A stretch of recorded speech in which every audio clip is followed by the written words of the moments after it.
Police Chief Wells humiliated the new officer Davis, unaware that he was the mayor's advisor, ready to expose him. When the truth came out, not only did Wells' career collapse, but so did the system he controlled. What happened next will shock even the most experienced. But let's start at the beginning. The beginning of the conflict morning at the Riverton police station started as usual. The bustle of officers, the hum of radios, and the rustling of paperwork. Police Chief Harvey Wells, a burly man with a gravelly smoker's voice and a stern look, stood near the patrol schedule board. His thin lips tightened as he noticed a new officer entering the office. Mark Davis walked in with confident posture, his uniform immaculate, and his dark eyes calm yet focused. He was a black officer from a large metropolis, recently transferred to Riverton by decision of the city administration. Local officers quickly averted their gazes, sensing the tension brewing. "Davis?" Wells' voice was sharp, like a command. "Glad to see our big city reinforcement in action." "Chief, thanks for the welcome," Mark replied in a steady tone. But Harvey wasn't about to make his first day easy. He stepped closer, leaned against the desk, and squinted at Mark. "Listen here. We have our own way of doing things around here," he began, his face dark with irritation. "I don't know what they taught you in your fancy city, but this is Riverton. I run the show, and I don't care about your out-of-town methods." Mark took a moment to keep his composure. His presence in the department was significant. He was tasked with evaluating the local police force and initiating reforms. But he couldn't reveal his real role as the mayor's advisor just yet.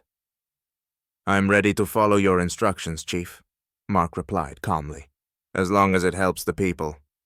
Harvey smirked, but irritation flickered in his eyes. Mark's response felt like a challenge. Later, during a general meeting, Wells didn't miss the chance to put Mark in his place again. When the discussion turned to preparations for the annual city parade, Mark suggested a new initiative, engaging more youth from diverse backgrounds to demonstrate the police's support for all citizens. "Maybe we could introduce free workshops for teens in our community," he proposed. "It could help build trust." A tense silence filled the room.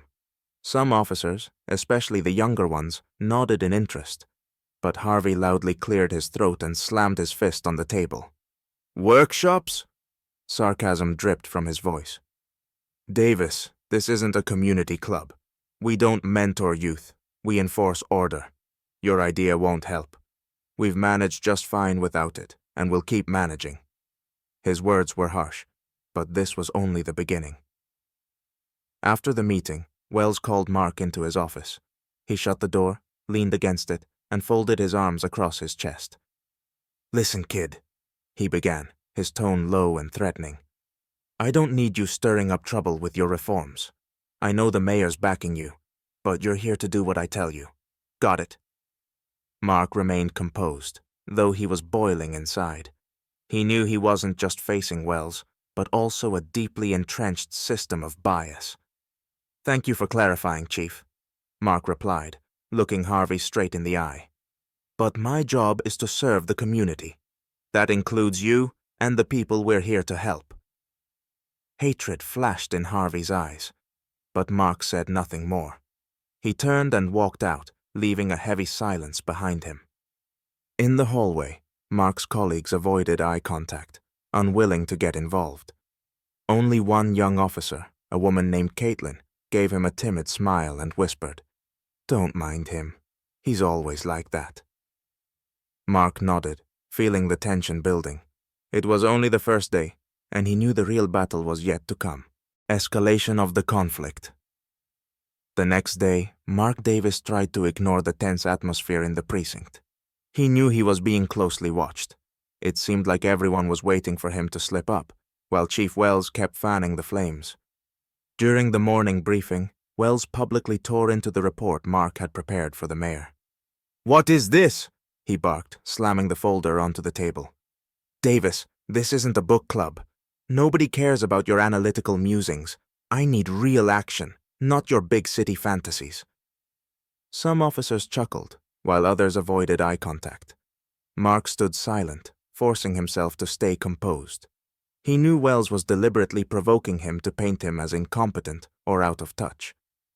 Later that day, an incident occurred that marked a turning point.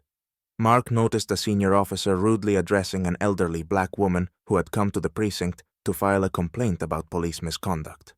The officer raised his voice, telling her to come back later, and practically shoved her out the door. Mark intervened. "Excuse me, ma'am. Just a moment," he said, catching up to her. "Please, tell me what happened." The woman, visibly upset, hesitated at first, but eventually spoke. She explained that the previous day, a patrol officer had stopped her for no reason, demanded her identification, and treated her harshly. Hearing this, Mark decided to investigate the matter himself. He went to Wells' office to discuss the issue, but was barely able to start before Wells interrupted him. "Listen, Davis," Wells said, standing up from his desk and towering over Mark. "You're not here to teach us how to do our jobs. This isn't your big city. We've got our own rules. If you don't like it, I can make things easier for you." "Chief," Mark replied firmly, "my job is to protect the citizens, regardless of their status or skin color. If there's misconduct, I'll call it out." Wells' face turned red with anger. He slammed his fist on the desk. "Are you questioning my authority? I've been here 20 years and no one, let me repeat, no one, tells me how to run my precinct." Mark realized that words alone wouldn't resolve the situation. Leaving the office, he felt a renewed determination to take further action. That evening, word of the confrontation began to spread among the staff. A few junior officers, including Caitlin, approached Mark to express their support. "You're right," she whispered. "We all see what's going on, but we're too afraid to speak up. Wells has too much power." Mark nodded, grateful for her encouragement, but aware that the fight ahead would only get tougher. The revelation. Tensions in the precinct reached a peak. Officers were split. Some quietly supported Mark, while others sided with Wells, fearing for their jobs. During lunch, Wells seized the opportunity to confront Mark, summoning him to the conference room with a few loyal officers. "Davis," Wells began with mock politeness, "you've been here a few days and already disrupted our department. Tell us, why do you think you can teach us how to do our jobs?" Mark, recognizing the trap, calmly replied, "I'm not here to teach, but to improve. If the system isn't working, we need to admit it." "Not working?" Wells' voice rose. "Are you saying that I, with 20 years of service, am doing something wrong?" Just then, the door burst open, and Mayor Amanda Hall entered with her aides. The room went silent. "Sorry to interrupt," the mayor said firmly, "but it's time for the truth." Wells paled as the mayor continued. "Chief, Mr. Davis was sent here as my advisor on police reform to evaluate your leadership objectively." Wells, trying to regain composure, argued, "Madam Mayor, my department operates efficiently. We maintain order. That's what matters." "Is that so?" the mayor countered. "Then how do you explain the numerous complaints about bias and reports of a toxic work environment?" Officers exchanged uneasy glances, some nodding in agreement. Mark stepped forward, placing a folder on the table. "This report includes data from the past 3 months, arrest records, citizen testimonies, and internal communications. It highlights issues that have been ignored under your leadership." Wells attempted to interrupt, but the mayor raised her hand.